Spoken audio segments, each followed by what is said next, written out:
চলি থাকিব যেতিয়ালৈকে নিৰ্বাচন ডিক্লেয়াৰ নহয় তেতিয়ালৈকে আমাৰ বিভিন্ন ধৰণৰ আন্দোলন চলি থাকিব।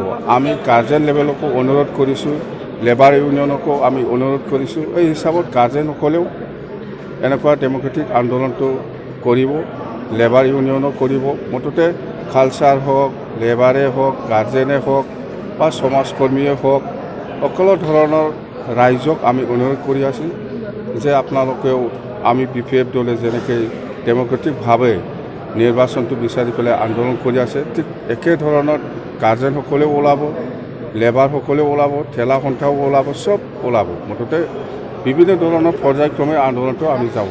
আৰু অহাকালি আমাৰ আবেলি 6টাৰ পৰা 7টালৈকে মাছ ক্ৰাইম প্ৰগ্ৰাম আছে। এইটো আমি কৰিছোঁ দলৰ পৰা প্ৰত্যেকটা প্ৰাইমাৰী আৰু ব্লক কমিটিত এই মাছ ক্ৰাইম প্ৰগ্ৰামটো কৰিব 1 ঘণ্টা। ইয়াৰ পিছত 1 তাৰিখত আমাৰ বাইক ৰেলী আছে। নিজৰ নিজৰ সমষ্টিত বাইক ৰেলী কৰিব। ইয়াতে টাউনত নহয়, নিজৰ নিজৰ সমষ্টিত। দেৱৰগাঁও ব্লকটো দেৱৰগাঁও ব্লকতে ঘূৰিব, বনগাঁও ব্লকটো বনগাঁও ব্লকতে ঘূৰিব, বাওকুংগ্ৰীটো বাওকুংগ্ৰীটো ঘূৰিব। মুঠতে 40টা ব্লক কমিটিয়ে পৰহি দিনা মানে বাইক ৰেলী কৰিব। এনেকুৱা প্ৰগ্ৰাম আছে আমাৰ। 2 তাৰিখৰ পিছত আকৌ আছে আমাৰ, আকৌ আছে।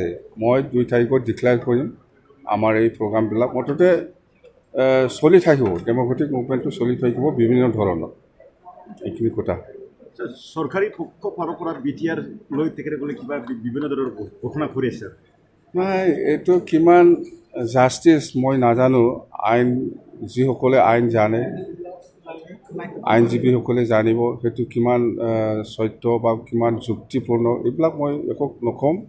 মুঠতে আমি এটাই আহ্বান কৰিছোঁ যে প্ৰাইম মিনিষ্টাৰ ডাঙৰীয়াকো আমি আহ্বান কৰিছোঁ, হোম মিনিষ্টাৰ ডাঙৰীয়াকো আমি আহ্বান জনাইছোঁ যে অতি সোনকালে ইলেকশ্যন কৰিব লাগে। আৰু CM ছাৰকো আমি আহ্বান জনাই আছোঁ। এইটো BTRটো লৈ পেলাই একো শংকিত হ'ব নালাগে। BTR লৈ পেলাই আমি কিবা নহয়, নাৰ্ভাছ হোৱা নাই। BTAD আছে আজিলৈকেও। এইখিনি কথাটো আমি জানো। নাই কৰিব, অক্টোবৰ 27 হওক 28 হওক, মুঠতে অক্টোবৰৰ ভিতৰত নিৰ্বাচনটো আমি বিচাৰিছোঁ। বাছ। বিহাৰতো অলৰেডি ডিক্লেয়াৰ। নৱেম্বৰ 10 তাৰিখত ৰিজাল্ট দিব, 15 তাৰিখৰ ভিতৰত চৰকাৰ বনাব। সেইটো অলৰেডি ডিক্লেয়াৰ। ৰাজস্থানতো ডিক্লেয়াৰ, মিজোৰামতো হৈ গ'ল, আৰু বিভিন্ন ধৰণৰ নিৰ্বাচনটো হৈয়ে থাকিব। ছাৰ, আমাৰ অঞ্চলত গণতান্ত্ৰিক অধিকাৰ চৰকাৰ খৰ্ব কৰিছে নেকি দেখা যায়? নাই, আমি যিটো দেখি আছোঁ মানে BTCত গণতন্ত্ৰটো মানে মাৰ্ডাৰ কৰাৰ নিচিনা হৈ আছে। তো এই কাৰণে আমি ৰাজনৈতিকভাৱে হওক বা যিকোনো প্ৰকাৰত আমি চৰকাৰক অনুৰোধ কৰি আছোঁ যে BTC অঞ্চলত এটা গণতান্ত্ৰিক কিবাটো শাসনটো লাগে, এনেকুৱা গভৰ্ণৰ শাসনটো নালাগে। বাছ। আপোনালোকৰ এই আন্দোলনটো প্ৰমোদ বড়োৱে নাটক কিয়? প্ৰমোদ বড়োৰ নিচিনা মই নাটক কৰা মানুহ নহয়। প্ৰমোদ বড়োহে চেফাৰী ষ্টেট বটলিংটো লৈ পেলাই নাটক কৰি আহিছে। মই এনেকুৱা মানুহ নহয়।